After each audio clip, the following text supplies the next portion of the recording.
नमस्कार, मैं हूं निकिता और आप देख रहे हैं सत्यहिंदी.com। चलिए एक नजर डालते हैं अब तक की सुर्खियों पर। पश्चिम बंगाल में पंचायत चुनाव के दौरान हुई हिंसा को लेकर सत्तारूढ़ टीएमसी और विपक्षी दलों के बीच एक दूसरे पर आरोप प्रत्यारोप लगाने का दौर जारी है। पश्चिम बंगाल में बीजेपी ने रविवार 9 जुलाई को आरोप लगाया कि पंचायत चुनाव के दौरान केंद्रीय बलों को जानबूझकर तैनात नहीं किया गया था। बीजेपी के राष्ट्रीय उपाध्यक्ष दिलीप घोष ने कहा, अगर संवेदनशील स्थानों पर केंद्रीय बल तैनात किए गए होते तो इतनी हिंसा नहीं होती और लोग स्वतंत्र रूप से और बिना किसी डर के अपने मताधिकार का प्रयोग कर सकते थे। केंद्रीय बलों को जानबूझकर संवेदनशील इलाकों में तैनात नहीं किया गया। दिलीप घोष ने आरोप लगाया कि मतदान केंद्रों पर बलों को तैनात करने की बजाय उन्हें राजमार्गों पर गश्त करने के लिए मजबूर किया गया या पुलिस स्टेशनों पर रखा गया। उन्होंने दावा किया कि यहाँ तक कि जहाँ उन्हें तैनात किया गया था वह भी हिंसा और वोटों की लूट के बाद ही किया गया था। कोलकाता हाईकोर्ट ने उन्हें सभी बूथों पर तैनात करने का आदेश दिया था, लेकिन ऐसा नहीं किया गया। पश्चिम बंगाल में पंचायत चुनाव के दौरान हुई हिंसा को लेकर बीजेपी द्वारा केंद्रीय सुरक्षा बलों की तैनाती पर लगाए गए आरोपों का टीएमसी ने भी जवाब दिया है। टीएमसी प्रवक्ता कुणाल घोष ने कहा कि इस बात की कोई गारंटी नहीं है कि अगर बल तैनात होते तो हिंसा नहीं होती। उन्होंने आरोप लगाया कि साल 2021 विधानसभा चुनाव के दौरान कूच बिहार में केंद्रीय बलों की गोलीबारी में 4 लोग मारे गए। पंचायत चुनाव में 61,000 से ज़्यादा बूथों पर मतदान हुआ और करीब 60 बूथों पर ही हिंसा हुई और उनमें से 8 पर गंभीर घटनाएं हुई हैं। ज़्यादातर मामलों में हिंसा के कारण टीएमसी कार्यकर्ताओं की ही मौत हुई है। महाराष्ट्र की राजनीति में जारी उथल-पुथल के बीच खबर सामने आ रही है कि शरद पवार गुट के एक और विधायक अजीत पवार गुट में शामिल हो सकते हैं। दरअसल शरद पवार खेमे के विधायक राजेंद्र शिंगने ने आज रविवार 9 जुलाई को अपने पाला बदलने का संकेत दिया है। शिंगने ने कहा कि अगर अजीत पवार बुल्ढाना जिला बैंक को मदद करेंगे तो मैं उन्हें समर्थन दे सकता हूं। वहीं मकरंद पाटिल जो 5 तारीख की बैठक में शरद पवार के साथ थे, उन्होंने भी अब ऐलान कर दिया है कि वे अजीत पवार के साथ हैं। अब ऐसे में सवाल ये उठ रहा है कि कौन किसके साथ है। हालांकि अब ये तो महाराष्ट्र के कैबिनेट विस्तार के साथ ही साफ होगा।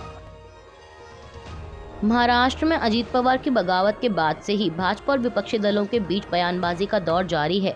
अब इस कड़ी में राष्ट्रीय रिपब्लिकन पार्टी के अध्यक्ष और केंद्रीय मंत्री रामदास अठावले ने एनसीपी के विद्रोह को लेकर शरद पवार और उद्धव ठाकरे को जिम्मेदार ठहराया है।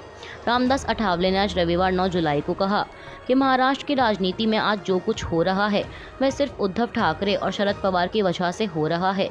दोनों पार्टी मुखिया अपनी पार्टी ठीक से नहीं चला पाए, नहीं तो यह दिन नहीं आते।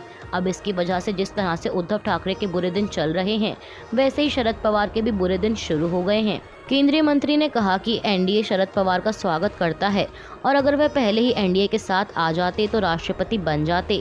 राष्ट्रवादी पार्टी में शरद पवार की भूमिका ठीक नहीं थी, इसलिए पार्टी में फूट पड़ी। अब अजीत पवार के साथ भरपूर विधायक हैं और अभी मैं असली एनसीपी अजीत पवार के गुट को मानता हूँ। शरद पवार के पास अभी भी समय है, गलती सुधार लेते हैं तो पार्टी टूटेगी नहीं। इसके अलावा रामदास अठावले ने मांग की है कि जल्दी महाराष्ट्र के मंत्रिमंडल विस्तार में उनकी भी पार्टी को एक पद मिलना चाहिए, क्योंकि उनके समाज के लोगों का महाराष्ट्र में बाहुल्य है और वह एक विशेष स्थान रखते हैं। इसके साथ ही उन्होंने अपनी पार्टी से बीएमसी में भी डिप्टी मेयर के पद की मांग की है। इसको लेकर वह महाराष्ट्र के मुख्यमंत्री और उप मुख्यमंत्री से भी बात करेंगे। उत्तर पश्चिम भारत के ज़्यादातर हिस्सों में भारी बारिश का कहर जारी है। इस बीच दिल्ली में लोगों को कई जगहों पर जल जमाव के कारण परेशानियों का सामना करना पड़ रहा है। वहीं मौसम विभाग की तरफ से बारिश को लेकर अलर्ट जारी किया गया है। भारी बारिश के कारण शहर के कई पार्क, अंडरपास, बाजार और यहां तक कि अस्पताल परिसर में भी जलभराव हो गया है और सड़कों पर भारी जाम देखने को मिल रहा है। अब ऐसे में हालात को देखते हुए दिल्ली की अरविंद केजरीवाल सरकार ने सोमवार को स्कूल बंद रखने का फैसला लिया है।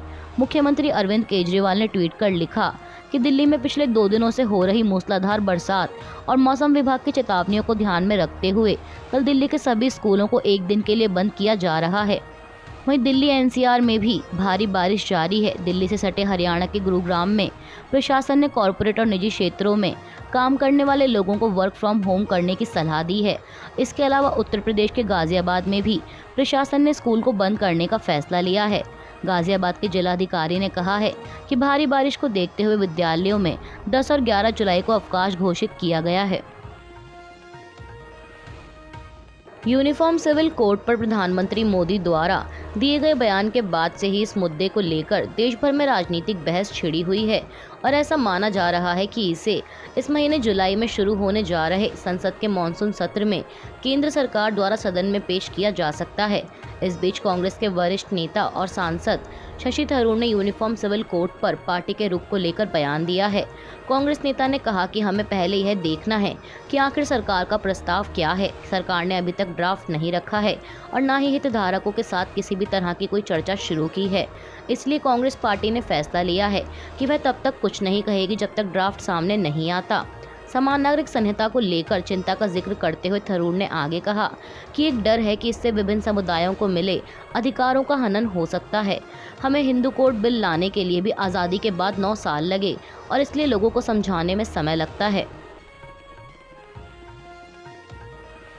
समान नागरिक संहिता कानून लाने का मुस्लिम संगठन all India Muslim personal law board ने भी विरोध किया है। AIMPLB ने यूनिफॉर्म सिविल कोड को लेकर मुस्लिम धर्म गुरुओं के हवाले से एक बयान जारी किया है। इसमें सरकार से मांग की गई है कि वह इसे लाने का इरादा छोड़ दे। इसी के साथ मुस्लिम समुदाय के लोगों से आग्रह किया गया है कि विधि आयोग की ओर से मांगी गई राय पर अपनी प्रतिक्रिया जरूर दें और यह साफ कर दें कि यूनिफॉर्म सिविल कोड कभी भी स्वीकार्य नहीं है। इसके अलावा सिखों की सबसे बड़ी संस्था शिरोमणि गुरुद्वारा प्रबंधक कमेटी ने भी समान नागरिक संहिता का विरोध किया है। SGPC का कहना है कि इससे देश में अल्पसंख्यक समुदायों की विशिष्ट पहचान को नुकसान पहुंचेगा। SGPC के अध्यक्ष हरजिंदर सिंह धामी की अध्यक्षता में शनिवार 8 जुलाई को हुई कार्यकारी समिति की बैठक में सदस्यों ने कहा कि देश में यूनिफॉर्म सिविल कोड की कोई आवश्यकता नहीं है, क्योंकि संविधान विविधता में एकता के सिद्धांत को मान्यता देता है।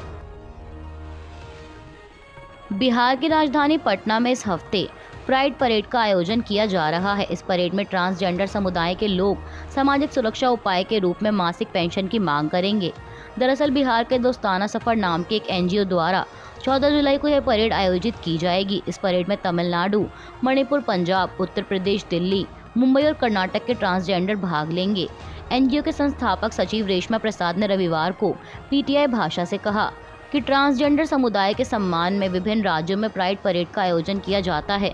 उन्होंने कहा कि राज्य में समुदाय के सदस्यों को मासिक सामाजिक सुरक्षा प्रदान करने के लिए नीतीश कुमार नीति बिहार सरकार पर दबाव बनाने के विकल्पों पर हम चर्चा करेंगे।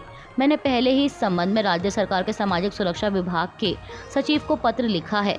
वहीं पटना में 14 जुलाई को इस कार्यक्रम का समापन प्रेमचंद रंगशाला में होगा। इसमें समुदाय के सदस्य सांस्कृतिक कार्यक्रम पेश करेंगे।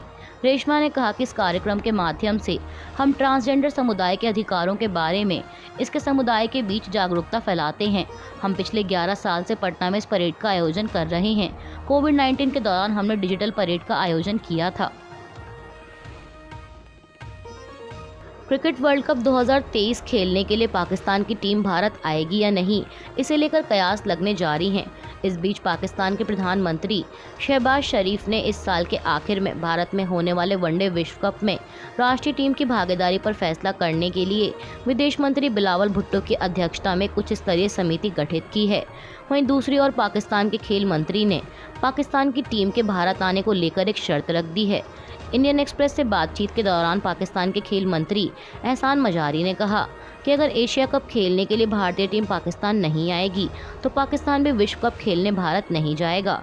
अपनी बात रखते हुए खेल मंत्री ने कहा कि दरअसल पाकिस्तान क्रिकेट बोर्ड मेरे मंत्रालय के अंतर्गत आता है और मैं मानता हूं कि यदि भारत अपने एशिया कप मैचों को न्यूट्रल वेन्यू पर खेलने की मांग करता है तो हम भी भारत में होने वाले विश्व कप में अपने मैचों के लिए न्यूट्रल वेन्यू की मांग कर सकते हैं। अभी के लिए बस इतना ही। बाकी की खबरों के लिए जुड़े रहिए सत्यहिंदी.com के साथ।